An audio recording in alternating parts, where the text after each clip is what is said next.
Hello, I'm Mary V. Today, let's talk about making sure the fundamentals of the left hand are in place so that you're ready for vibrato and shifting. So even if you're not doing vibrato or shifting yet, it's very important, even when you're just playing in first position, to get the fundamentals of your left hand correct, because both vibrato and shifting are extremely difficult if, for example, you're holding the violin too tight. You need to have prepare for a lot of movement with your left hand. So let's have a look at why people hold the violin too tightly between their first finger and their thumb. Let's just do a little exercise to show that it's not necessary to hold the violin tightly, and in fact it's quite easy to cure that habit. So away from the violin, just put your hand up and put your first finger towards the thumb, right? And then your second finger, your third finger, and your fourth finger. Now, if you do that and you immediately make your hand very tight and everything, there's absolutely no reason to do that, is there? So shake your hand out and do it as gently as you possibly can.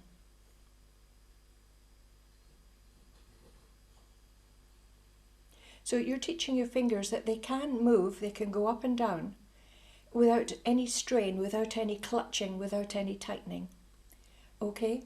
So then we take a paintbrush, in my case, and we put our fingers down with the thumb on the side like a violin. And we put the first finger down, and if the first finger starts to tighten up, then just ask yourself, why is it doing that? I can do it without. Okay?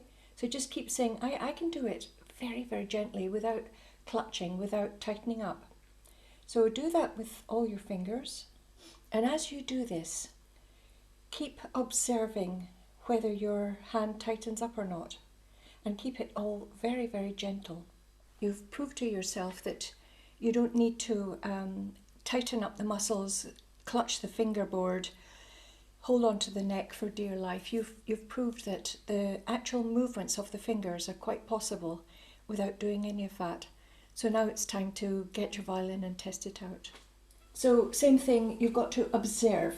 Observe, don't even think about playing anything. You're just getting your hand to relax. So put it up and put it down like that. Loads of times while you hold your violin up so that there's no strain on the left hand at all. Right, get everything to relax and then put your first finger down. And really, just do it one finger at a time. So if you find that as soon as you hold the violin, you're holding it really tight, then you need to stop and go back to the paintbrush or the pencil. And you need to take these preliminary steps over and over again. You can even just do it one finger at a time.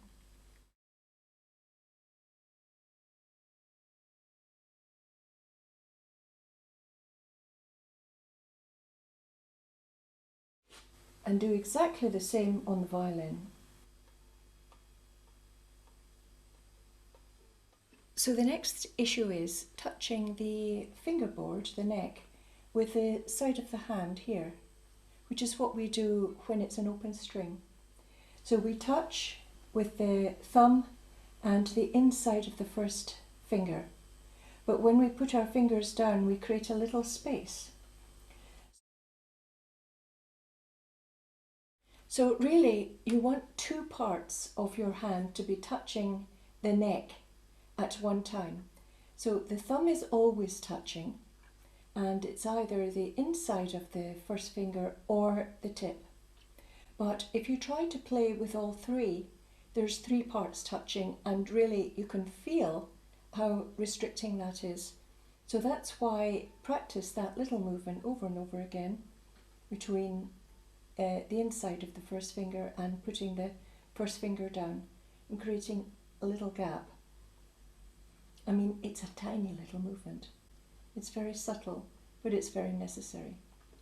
So the next issue that I'd like to tackle is if you have this part of the first finger underneath the neck, right?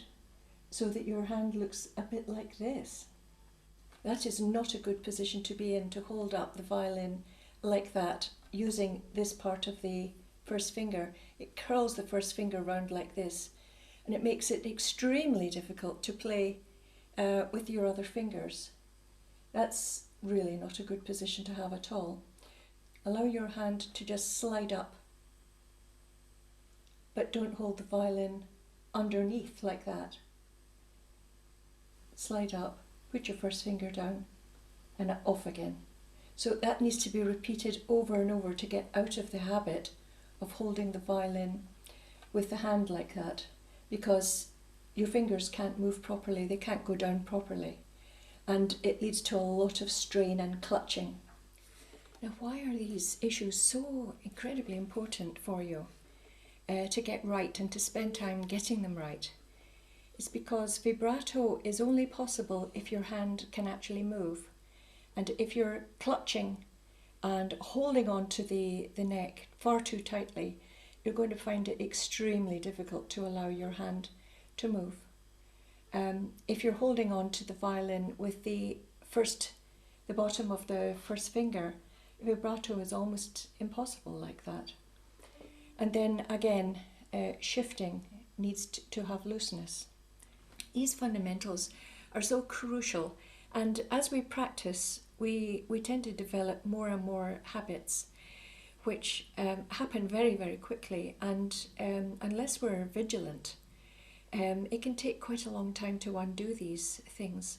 And that's why just checking your left hand for tightness and everything is a great investment in your violin playing. So I hope you get on well with your left hand, and I'll see you next time. Bye for now. Bye.